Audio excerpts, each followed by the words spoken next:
Hello मेरे प्यारे students, I hope so कि आप लोग सब बढ़िया होंगे। तो कल के क्लास में हम लोगों ने एक्सरसाइज 1.1 का क्वेश्चन नंबर 3 तक सॉल्व कर लिया था क्वाड्रेटिक इक्वेशन में, राइट। आज स्टार्ट करेंगे हम लोग क्वेश्चन नंबर 4.1 से सॉल्व करना। आई होप कि आपको कल का क्लास अच्छे से समझ में आया हो, कोई डाउट नहीं बचा हो उसमें। अगर आप ये पहला क्लास ज्वाइन कर रहे हैं तो मेक श्योर कि आप क्वाड्रेटिक इक्वेशन का जो इससे पहले 2 क्लासेस हो चुका है, पहले क्लास में मैंने इंट्रोडक्शन किया था कि क्वाड्रेटिक इक्वेशन कहते किसको है, और दूसरे क्लास में क्वेश्चन नंबर 1, 2, 3 में जो भी क्वेश्चंस था वो सारे को हम लोगों ने सॉल्व किया था, ठीक है ना। उसको अच्छे से देख लेना ताकि क्वाड्रेटिक इक्वेशन एकदम अच्छे से आपके दिमाग में घुस जाए।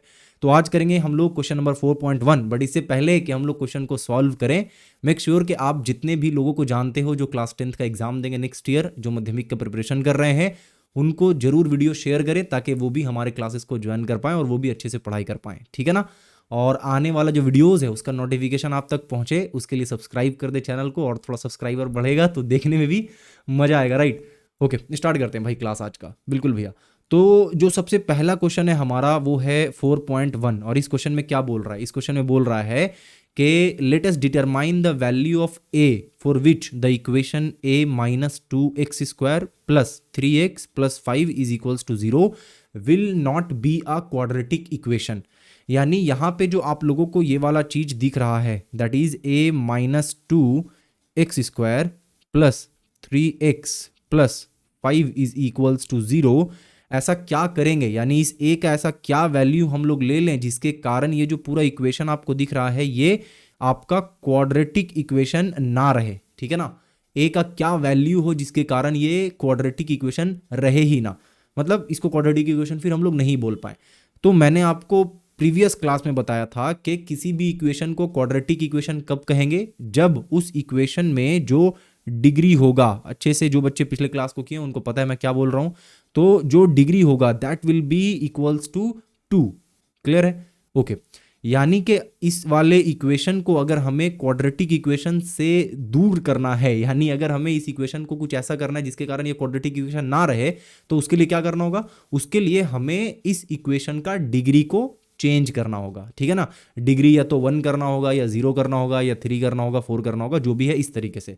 लेकिन क्वेश्चन में हमें क्या बोला है कि हमें इसको क्वाड्रेटिक इक्वेशन से हटाना भी है एज वेल एज सिर्फ एक काम करना है, और वो काम क्या है, वो काम है कि हमें ए का कोई एक ऐसा वैल्यू यहां पे पुट करना है जिसके कारण ये क्वाड्रेटिक इक्वेशन ना रहे। कैसे करेंगे वैल्यू पुट, देखो। क्वाड्रेटिक इक्वेशन नहीं होने के लिए हमें ये जो x² वाला पार्ट है इस पार्ट को जस्ट यहां से हटाना होगा, ठीक है ना। इस पार्ट को ओवरऑल 0 करना होगा। जब तक इसमें x² है तब तक ये क्या कहलाएगा, क्वाड्रेटिक इक्वेशन कहलाएगा। ओके। तो अगर हमें x² वाले पार्ट को हटाना है, अच्छे से समझना इस चीज को, अगर हमें x² वाले पार्ट को हटाना है तो उसके लिए क्या करना होगा, उसके लिए इसके सामने जो चीज है वो चीज क्या है, वो है a माइनस 2।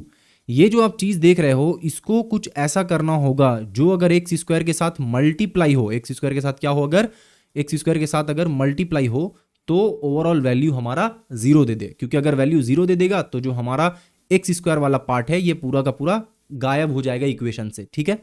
तो अब यहां पे इंटरेस्टिंग सा चीज ये हो गया कि हमें a माइनस 2 इज इक्वल्स 2 को क्या कर देना होगा, 0 के बराबर करना होगा, तभी ये वाला चीज 0 हो पाएगा। कैसे, समझिए। अगर हम लोग यहाँ पे a माइनस 2 को मान लेते हैं 0 के जगह पे कुछ भी और ले लेते हैं, कुछ भी और, मतलब मान लेते हैं कि a माइनस 2 का वैल्यू अगर 1 के बराबर हो जाता है, तो फिर आपका क्या आ जाएगा, ये इक्वेशन आपका हो जाएगा 1x²। बिल्कुल यही होगा, बिल्कुल भैया।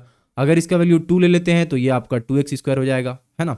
तो इसका मतलब ये हुआ कि जो भी ले लें, 1 भी अगर हम लोग a माइनस 2 अगर 1 के बराबर भी होता है तो भी जो वैल्यू हमारा यहाँ पे आएगा वो 1x² हो जाएगा। लेकिन हमें x² को वहां से गायब करना है। अगर हम लोग x² को वहां से गायब कर लेंगे तभी जाकर ये क्वाड्रेटिक इक्वेशन से बाहर निकल पाएगा, क्वाड्रेटिक इक्वेशन के फैमिली से बाहर जा पाएगा। तो इसीलिए हम लोगों को क्या करना होगा, इसीलिए हम लोगों को यहाँ पे ये जो आप देख रहे हो a माइनस 2 इसको 0 के बराबर करना होगा। तो अब हम लोग जब इसको 0 के बराबर करेंगे तो यहां से हमें क्या पता चलेगा, यहां से हमें पता चलेगा कि a minus 2 is equals to क्या होना चाहिए भाई, 0 होना चाहिए। तो इसका मतलब ये हुआ कि a जो है वो आपका बराबर होना चाहिए 2 के, ठीक है। तो अगर a 2 के बराबर हो जाता है तो ये जो हमारा इक्वेशन है that will not be a quadratic equation. कैसे, इसको देखते हैं अभी। देखो, अगर हम लोग यहाँ पे एक काम करते हैं, हम लोग a की जगह पे 2 लिखते हैं, ठीक है ना। और जो हमारा इक्वेशन है उसको एग्जैक्टली वैसे ही रहने देते हैं। तो ये हो गया आपका 3x plus 5 is equals to 0। अब 2 माइनस 2 क्या होगा, 0 होगा। यहाँ पे क्या हो जाएगा, 0x² plus 3x plus 5 is equals to क्या हो जाएगा, 0। अब अगर 0 से किसी चीज़ को मल्टीप्लाई करते हैं तो क्या होता है, जल्दी बताओ 0 होता है। तो 0 से जब हम लोग x² को मल्टीप्लाई करेंगे तो क्या आएगा, 0 आएगा। यानी 0 plus 3x plus 5 is equals to 0। क्या ये वाला चीज़ क्वाड्रेटिक इक्वेशन है, जल्दी आप सोच कर बताओ। क्या ये वाला जो स्पेसिफिक इक्वेशन लिखा हुआ है 3x plus 5 is equals to 0, क्या ये अब क्वाड्रेटिक इक्वेशन रहा? तो भैया नहीं, क्वाड्रेटिक इक्वेशन नहीं रहा। क्यों नहीं रहा? क्योंकि इसका डिग्री अब 1 हो गया है। क्योंकि मैक्सिमम जो पावर मुझे दिख रहा है ना इस इक्वेशन में वो है x⁻1, यानी डिग्री 1 हो गया है। तो ये आपका क्वाड्रेटिक इक्वेशन नहीं रहा, सिंपल। तो इसका मतलब क्या हो गया, ये हमारा है आंसर, यानी a का वैल्यू होगा 2। ठीक है, क्लियर है यहाँ पे, बिल्कुल। नेक्स्ट क्वेश्चन की तरफ बढ़ते हैं। नेक्स्ट क्वेश्चन हमारा क्या है, नेक्स्ट क्वेश्चन हम लोगों का है क्वेश्चन नंबर 2। और क्वेश्चन नंबर 2 में क्या पूछा है, फटाफट से इसको पढ़ लेते हैं। If x/4 - x is equals to 1/3x be expressed in the form of ax² plus bx plus c is equals to 0, then let us determine the coefficient of x। यानी ये जो हम लोगों का यहाँ पे दिया हुआ है x divided by 4 minus x is equals to 1/3x, अगर इसको हम लोग इस फॉर्म में लिख पाएँ, कौन से फॉर्म में, ax² plus bx plus c, अगर हम लोग इस c इज इक्वल्स टू 0, अगर हम लोग ये वाले इक्वेशन को यानी x/4 minus x is equals to 1/3x, इसको अगर हम लोग इस वाले इक्वेशन के फॉर्म में यानी standard form of quadratic equation में लिख पाएँ, तो उसके बाद हमें ये बताना है कि यहाँ पे जो x का कोएफिशिएंट है, तो सिंपली बेसिकली b का वैल्यू पूछ रहा है। ठीक है ना, ये पूछ रहा है कि अगर हम लोग इस वाले इक्वेशन को इस वाले इक्वेशन की तरफ बना दें तो हमारा जो b का वैल्यू है वो क्या होगा। ठीक है ना, कोएफिशिएंट ऑफ x क्या है, b है बेसिकली। तो हम लोग इसको कैसे बनाएंगे, वैसा बनाने के लिए सिंपली इसको हमें सॉल्व करना होगा। कैसे सॉल्व करेंगे, क्रॉस मल्टीप्लीकेशन करके। तो 3x² हो जाएगा, क्यों, क्योंकि यहाँ पे आपका नीचे में 3x है और इधर आपका x है, तो 3x इंटू एक्स 3x² हो गया इज इक्वल्स टू यहाँ पे हो गया 4 माइनस एक्स। ठीक है, सारे वैल्यूज को आप एक तरफ ले आइए तो क्या बन जाएगा, 3x² माइनस एक्स था तो इधर आके प्लस एक्स हो जाएगा क्योंकि साइड उसका चेंज हो रहा है। और उसके बाद आपका हो गया -4 क्योंकि उधर +4 था इज इक्वल्स टू 0। अब अगर आप इसको ध्यान से देखें तो यहाँ पे x का कोएफिशिएंट क्या है, यानी यहाँ पे जो x है इसका कोएफिशिएंट क्या है, तो भैया इसका कोएफिशिएंट तो मुझे 1 दिख रहा है क्योंकि इसके सामने कुछ नहीं है, इसका मतलब 1 है। तो अब हम लोग आंसर क्या लिखेंगे, अब हम लोग आंसर लिखेंगे कि जो आपका x का कोएफिशिएंट है, जो आपका कोएफिशिएंट ऑफ x है ना, इज 1। ठीक है, बात खत्म। तो ये हो गया इसका आंसर। सिंपली आपको समझना है जब कोएफिशिएंट ऑफ x बोल रहा है तो किसका वैल्यू पूछ रहा है। कोएफिशिएंट का मतलब क्या होता है, कोएफिशिएंट का मतलब होता है कि कोई भी वेरिएबल है ना उसके सामने जो न्यूमेरिकल वैल्यू होता है उसको उसका कोएफिशिएंट बोलते हैं। ठीक है, बिल्कुल। आगे बढ़ते हैं। नेक्स्ट जो हमारा क्वेश्चन है दैट इज क्वेश्चन नंबर 4.3। और क्वेश्चन नंबर 4.3 में क्या बोल रहा है, let us express 3x² plus 7x plus 23 is equals to x plus 4 और x minus 3 plus 2 in the form of quadratic equation ax² plus bx plus c is equals to 0। एकदम simple सा काम है, जो हमें ऊपर में इक्वेशन दिया हुआ है ना इतना कॉम्प्लिकेटेड सा, इसको हमें standard form of quadratic equation में चेंज करना है। कैसे चेंज करेंगे भैया, तो अब तक तो आप लोगों को आ गया होगा कैसे चेंज करते हैं। तो इसको चेंज करेंगे हम लोग, उससे पहले लिख लेते हैं 3x² plus 7x plus 23 is equals to x plus 4 उसके बाद हो गया x प्लस 3 प्लस 2। ठीक है, ये हमारा दिया हुआ है, इसको कन्वर्ट करना है standard form of quadratic equation में। कन्वर्ट करें, बिल्कुल भैया कन्वर्ट करते हैं।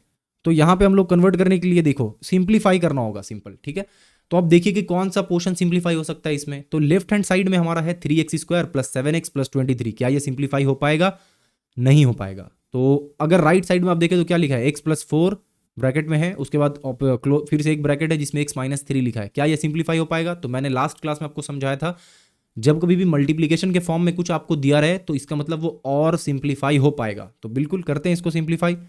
ये आपका है 7x plus 23 is equals to, multiply कीजिएगा तो x इंटू एक्स हो जाएगा x², x इंटू 3 हो जाएगा 3x। ठीक है, यानी x से पहले मैंने x को किया, फिर x से मैंने 3 को किया। ठीक है, नेक्स्ट आपका है 4 से मैंने x को किया तो हो गया 4x, और 4 से मैंने 3 को किया तो हो गया 12, बाद में बच गया 2, उसको वैसे लिख देते हैं। ओके, आगे बढ़ें, बिल्कुल भैया बढ़ते हैं। तो यहाँ पे हमारा 3x² है, इसको ऐसे लिख देते हैं। जो हमारा राइट साइड में x² आपको दिख रहा है ना, उसको लेफ्ट साइड में लेके आते हैं। तो राइट साइड में आपका प्लस में था, लेफ्ट साइड में माइनस में आएगा, आएगा ना, सीख गए आप। अब यहाँ देखो +7x ऐसे ही +7x रहने देते हैं, इधर आपका +3x है +4x है, दोनों को इधर लाएंगे, पहले इन दोनों को ऐड करो कितना हो रहा है 4 + 3, ये दोनों को ऐड करो कितना हो रहा है, तो 4 + 3 हम लोगों का हो रहा है 7, तो हम लोग इधर लेकर आते हैं, उधर +7 है तो इधर आकर क्या हो जाएगा -7x हो जाएगा, ठीक है। अब क्या बच गया +23 लिखते हैं, इधर जो हमारा 12 है वो अब क्या होगा, इधर आएगा तो हो जाएगा -12, ओके, इधर +2 है, इधर क्या हो जाएगा -2 इज इक्वल्स टू क्या हो गया हमारा 0 हो गया। नेक्स्ट हम लोग क्या करेंगे, नेक्स्ट आप सिंपली 3x² - x² क्या हो जाएगा हमारा 2x² हो जाएगा, well done. 7x - 7x cut के 0 हो गया, तो इसको लिखने की ज़रूरत नहीं है।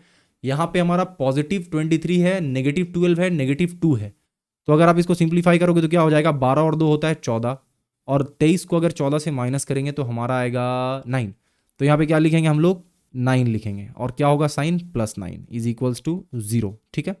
बन गया ये हमारा, क्या बन गया ये हमारा बन गया standard form of quadratic equation, ठीक है ना। तो हमने क्वेश्चन नंबर 4.3 को भी सॉल्व किया। देखो मैं जब क्वेश्चन सॉल्व कर रहा हूं, तो अगर क्वेश्चन पढ़ के आपको लगता है कि आप भी सॉल्व कर पाओगे उस क्वेश्चन को, तो पहले वीडियो को पॉज कीजिए, पॉज करके उस क्वेश्चन को सॉल्व कीजिए, सॉल्व करने के बाद वापस से देख लीजिए कि भैया ने जो स्टेप करवाया और मैंने जो स्टेप किया क्या वो मिल रहा है या नहीं मिल रहा है, क्या वो आंसर करेक्ट है या नहीं है, राइट। अगर करेक्ट है तो खुशी मनाइए कि आपको आ गया है, करेक्ट नहीं है तो सीख लीजिए कि कैसे होगा। बढ़ते हैं आगे। नाउ नेक्स्ट जो हमारा क्वेश्चन है वो है question number 4.4, right. Question number 4.4 में क्या बोल रहा है पहले उसको पढ़ लेते हैं। देखो यहाँ लिखा है कि let us express the equation x + 2 पे पावर होल क्यूब है, ठीक है ना, is equals to x bracket में x² - 1 in the form of x² + bx + c is equals to 0, जहाँ पे a is not equals to 0 and right the coefficient of x², x⁻1 and x⁻0। तो करना ये है, देखो पहले जो इक्वेशन दिया हुआ है उसको हम लोग क्या करेंगे standard form of quadratic equation में चेंज करेंगे, और चेंज करने के बाद x² का कोएफिशिएंट, x⁻1 का कोएफिशिएंट और x⁻0 का कोएफिशिएंट में बेसिकली उसका वैल्यू बताएंगे। तो देखो अगर हम लोग इसको इस फॉर्म में कन्वर्ट कर देते हैं, यानी अगर हमारा ax² + bx + c is equals to 0, इसमें अगर कन्वर्ट कर देते हैं तो हमें निकालना क्या है, हमें निकालना है x² का कोएफिशिएंट। x² का कोएफिशिएंट क्या है, a है। x⁻1 का कोएफिशिएंट निकालना है जो कि b है, और x⁻0 का कोएफिशिएंट निकालना है जो कि c है। अब देखो यहाँ पे कुछ नहीं है ना, इसका मतलब x⁻0 है, क्यों, क्योंकि x⁻0 का वैल्यू कितना होता है 1 होता है, ठीक है ना। बहुत बढ़िया। तो अब हम लोग इसको फटाफट से क्या कर रहे हैं सिंप्लीफाई कर लेते हैं। कैसे करेंगे सिंप्लीफाई भैया, तो देखो x + 2⁻3 ये हो गया इज इक्वल्स टू, इसको यहाँ पे एक सेकेंड, यहाँ पे x लिखते हैं, उसके बाद x⁻2 - 1 ये है। इसको सिंप्लीफाई करेंगे, देखो पहला वाला जो टर्म आप देख रहे हो ये लिखा हुआ है x + 2 का होल क्यूब, राइट। इसको ब्रेक डाउन करेंगे हम लोग a + b का होल क्यूब के फॉर्मूला में। अगर आपको याद नहीं है फटाफट से याद कर लीजिए क्या बता रहा हूँ। देखो ये a + b का होल क्यूब का फॉर्मूला क्या होता है, a³ यानी x का क्यूब + b³ यानी 2 का क्यूब + 3a यानी a की जगह पे x² हुआ तो a² × b, ठीक है, + 3b × a² 3a × b²। देखो जो फॉर्मूला है वो कुछ ऐसा है, a³ + b³ + 3a² b + 3ab², ठीक है। सेम फॉर्मूला में हमने इसको ब्रेक कर लिया। अब एक काम करते हैं, इसको यहाँ से इरेज करते हैं क्योंकि जगह होगा नहीं, तो अब इसको इरेज करने के बाद जो इधर लिखा हुआ है उसको भी सिंप्लीफाई कर लेते हैं। कैसे सिंप्लीफाई करेंगे, तो हमारा यहाँ पे है x ब्रैकेट में है x² - 1, तो सिंपली हम लोग यहाँ पे लिखेंगे x³ - x, बिल्कुल। नेक्स्ट क्या है आपका, नेक्स्ट यहाँ पे है x² x⁻3 + 2⁻3, तो x⁻3 जो है वो x⁻3 ऐसे ही रह जाएगा। सबको एक तरफ लेकर आओ इधर x³ है तो इधर आएगा तो क्या हो जाएगा -x³ हो जाएगा, प्लस 2⁻3 आपका 8 बन जाएगा, प्लस ये हो जाएगा 3 × 6 यानी 6x² हो जाएगा, और ये क्या बन जाएगा आपका 2 × 4 4 × 12 यानी 12x बन जाएगा, ठीक है ना। यहाँ माइनस में x है आपका इस साइड में, तो इधर आकर क्या बनेगा प्लस में x बन जाएगा, इज इक्वल्स टू क्या रह गया 0 रह गया। अब इसको आप और सिंप्लीफाई करो, x³ प्लस माइनस में कट के 0 हो जाएगा, बच गया आपका क्या, बच गया हमारा 6x², तो लिख देते हैं 6x² प्लस 12x और एक और x, तो बन गया हमारा क्या 13x, तो यहाँ पे हम लोग 13x लिख देते हैं, प्लस हमारे पास क्या बचा 8 इज इक्वल्स टू 0। ये हमारा क्या बना, ये अभी बना हमारा standard form of quadratic equation, यानी जो ये वाला है ऐसा वाला फॉर्म में हमने कन्वर्ट कर दिया। अब यहाँ पे अगर आप x² का कोएफिशिएंट देखते हो, अगर एक x² का कोएफिशिएंट देखो तो क्या है 6 है। यहाँ पे x⁻1 का कोएफिशिएंट क्या है भाई, तो x⁻1 का कोएफिशिएंट है यहाँ पे 13, और एक्स टू द पावर 0 का कोएफिशिएंट आपको क्या दिख रहा है, तो एक्स टू द पावर 0 का कोएफिशिएंट आपको 8 दिख रहा है, ठीक है ना। तो हमने यहाँ पे क्वेश्चन नंबर 4.4 को भी सॉल्व कर लिया। आई होप कि ये क्वेश्चन आपको समझ में आया हो। सिंपली हमें पहले स्टैंडर्ड फॉर्म में कन्वर्ट करना है, देन उसका कोएफिशिएंट पता करना है, इतना सिंपल था।